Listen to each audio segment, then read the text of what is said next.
Okay, what did he do afterwards?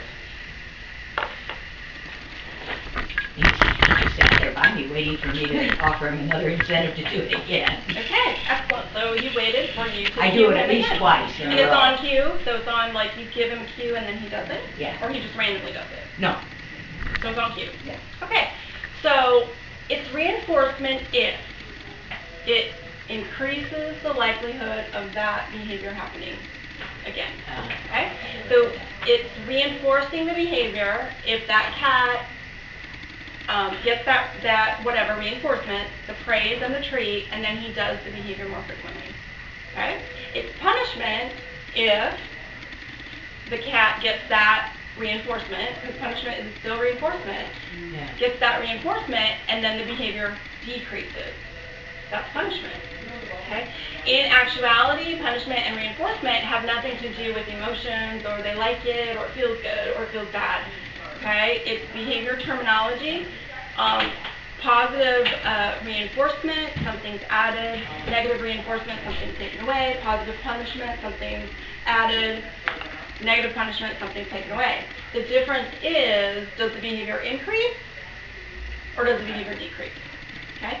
So if you're saying good boy and giving a treat simultaneously, that's actually something kind of different.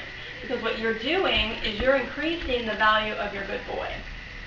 Okay? Because you're making that a secondary reinforcer.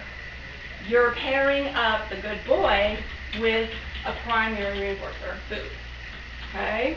So you're strengthening your good boy as a reinforcement. The downside of it, though, is that I'm using the treat to get him to sit. So you're luring. Yeah, I am. So if I get him now to switch over to a clicker. Yeah. And then after he does it. Yep. But that is actually kind of, superfluous or whatever the word is for this situation. It doesn't even matter. For this, what we're talking about, you could be luring or not luring. It's not that important. Okay, because just keep in mind, because we're breaking it down to just the good boy and the reinforcer, which is the food. And that's what I'm going to have you do out there, is really pay attention to how you break them down. When you lump all of it together, it's really hard to figure out, what's what, and you don't actually need to know all the terminology. I don't care. But just so that you can understand in your mind, right, and you can visualize, like, okay, is this a marker or is this a reinforcer? And if you want to test that, what could she do to test if it's a marker or a reinforcer? Just do the boy. Yeah. See if he does the You got it. Okay? So just do good boy a few times and don't follow up with any treat. And then let's see, does he get confused? Does he kind of like try something else? Okay, does he like, okay, They'll run to she the food bowl. Right. Hello, maybe she's like not, very smart and she forgot she's supposed to feed me. Let me go to the food bowl and remind her. Right? So that's something that you can do, start to break it up and see, okay, does the cat understand the verbal cue? Does the cat understand the visual cue? Does the cat, just follow the treat and have no idea what the real behavior is? He's just like, oh, there goes the treat, there goes I. Right? I go up with the treat. Okay? Good boy as a marker, not as a reinforcer, but as a marker to say that was the right behavior is not very good to use.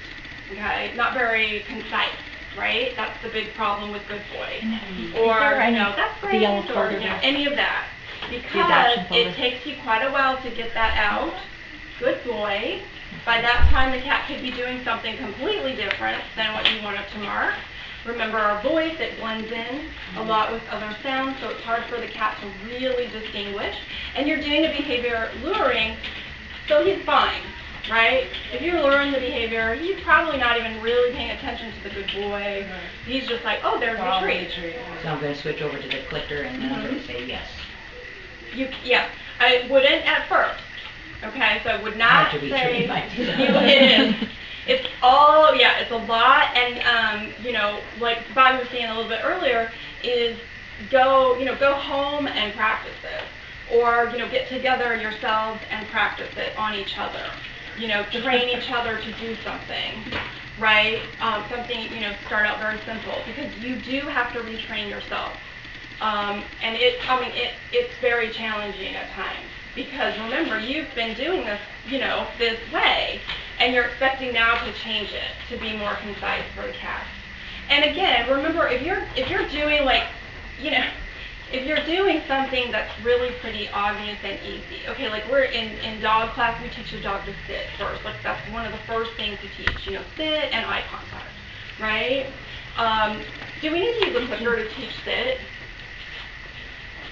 No way, come on, no way. You don't need a clicker to teach sit, right? Because it's so obvious. I mean, they've been teaching sit without clickers for 1 billion years, like cavemen, like taught our dogs to sit, I'm sure.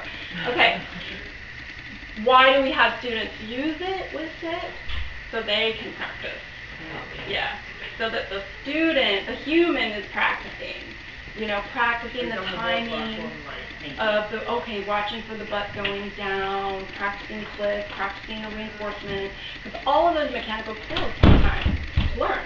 Yeah, you've got to get your hands to work, without in the cat face, and get the timing going right. You've got to practice, getting the food to them or the toy or whatever you're using as reinforcement. And you got to watch the animals too. 100%, yeah. The better part of using a clicker, especially saying, is that you reward them or mark it immediately. Yes, huge. You got it. So right when it happens, pow, I'm ready. And actually, I was going to bring up soon too what Annette just said, which is really huge. If you wait until they do it, you're probably going to be too late. Okay? What you're doing really is you're watching 100% that animal, or that learner, whoever you're clicking, and you're watching and you're predicting when it's going to happen. So you're ready to click because you're watching the muscle movement, you're watching where the cat's attention is, you've got maybe prior experience with that individual, so you kind of have an idea what he might do, okay? And then you're ready. But if you wait and you're like, he stood up, that's what I wanted, click. You're going to be late. But if you watch, he's kind of tensing, I see, he's shifting his weight back a little bit, it's going to happen. He's going up, you're ready, click. As he's going up, you're clicking, okay? So, does that make sense? The, difference between the reinforcement, difference with, what is a marker, and then, like I said, then the clicker can actually become a signal. Okay, so it becomes, yep, you got it. It becomes a signal. I've clicked you. Now you need to go here to get your reinforcement, or now you do this and the reinforcement is delivered here. That's critical with the harness. Yep. Why? Because then they're excited about being out, but then their attention focuses on you, and then you're like, okay, time to come, and then they do what you want, and bam, and then they're just like, oh yeah, I remember. Now they're following you everywhere. You got it. Yep. And so with the harness, probably you want them to move forward, usually. Yes. So you would click, and then where are you going to deliver the treat? Yeah. You're going to deliver it, a little bit in front of them to keep them moving forward. Or if you want them to jump up on, something. We've done that with Jack. I saw that was super cute. Yeah, and he, went up. Yeah, because that's very scary at first. The harness can really kind of throw them off. I'm paralyzed, or I can't. Okay, fine, I've got walking around on the floor, but to go up on something, I'm like, oh no, can't do it. Oh wait, but there's a tree up there. But so maybe he puts his paws up on the thing, and then you click him doing that, and then the treat goes on top of there. Yeah, that's a big one. Yeah. Okay, and then you're kind of hands off, right? That's how he learned. He's real good now. Yeah. And I watched that video. It was great. Yeah, I was cheering on him. It's on Pet Tango under his description. Oh, awesome. Yeah. Because that's cool. Every time we have him out, people are talking about him. Yep. Very cool. Oh, well, can we take this? Wow, look at him on the harness. Oh my gosh.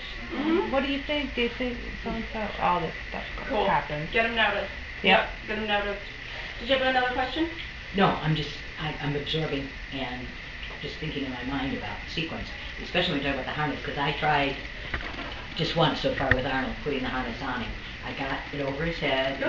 I just did that as a reward, but then when it came to What was putting the it up, reward? it was a treat. Okay. And then when it came to putting the, you know, the legs around, then he decided he wasn't The like strap or something? Yeah. Or, okay.